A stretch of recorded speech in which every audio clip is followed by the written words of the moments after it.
This is Barrio 18 versus MS-13. The deadly feud between rival street gangs, Barrio 18 and MS-13, has for years left a trail of bodies spanning the United States and Central America. And 2023 has proved to be a crazy year when it comes to the conflict between the two sides. In June, in the New York City borough of Queens, nearly 24 suspected MS-13 gang members were arrested for allegedly being behind a violent wave of drug distribution, money laundering, and multiple murders, including the 2019 killing of Abel Mosso. 24 people linked to the notorious MS-13 street gang now behind bars.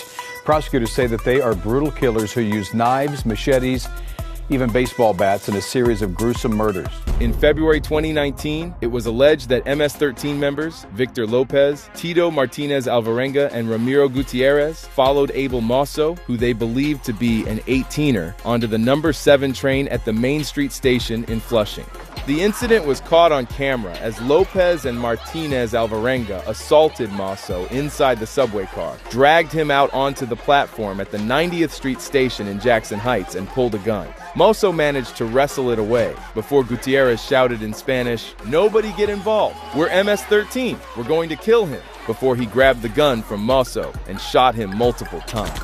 But gang rivalry between MS-13 and Barrio 18 reached an even higher level of horror in June, when a riot in Tamara prison in Honduras left a staggering 41 female MS-13 prisoners brutally massacred, stemming from an early morning altercation that was said to be initiated by MS-13. The riot eventually escalated into a retaliatory onslaught by the 18ers. In a span of just 30 minutes, the 18ers seized guards and embarked on a brutal massacre that began at 8 a.m. with an assault on cell block 6, targeting MS-13 members. Within just 2 minutes, they had breached cell block 1 and launched a deadly assault as MS-13 members sought refuge in a bakery and rest area.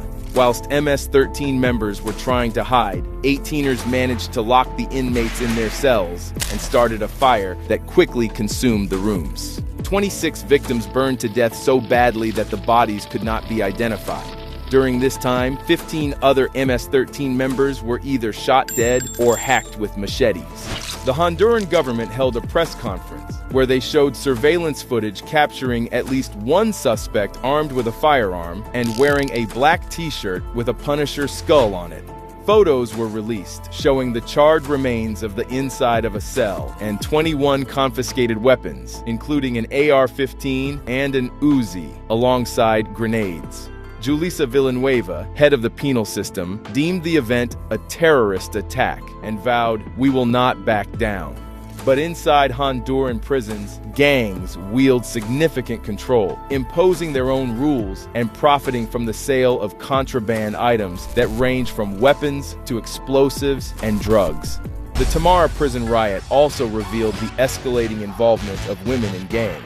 Once seen as playing a minor role, female gang members have been linked to acts of violence, such as the role of assassin, more so than men.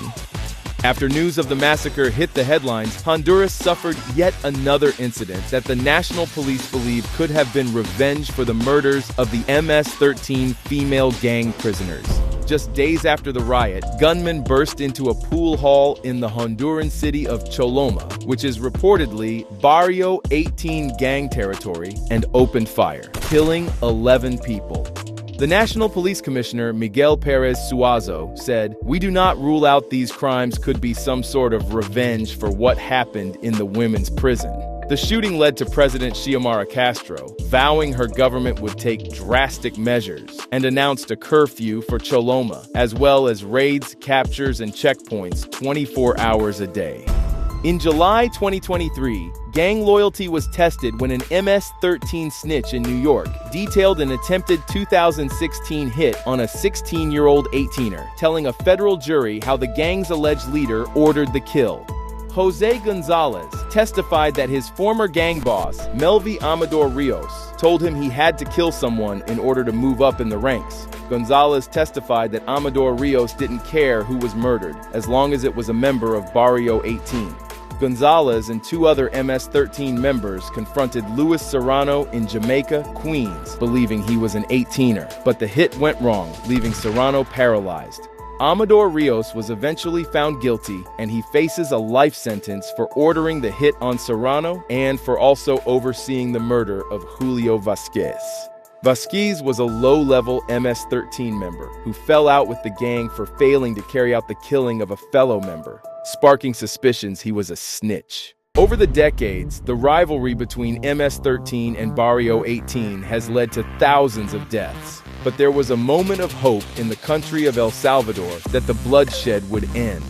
In 2012, the Salvadoran gang truce was a non-violent agreement brokered between MS-13, Barrio 18, the Catholic Church, and the United Nations to reduce violence in the country. Lasting for 2 years, the homicide rate in El Salvador fell by 50%, and kidnappings and extortions also decreased.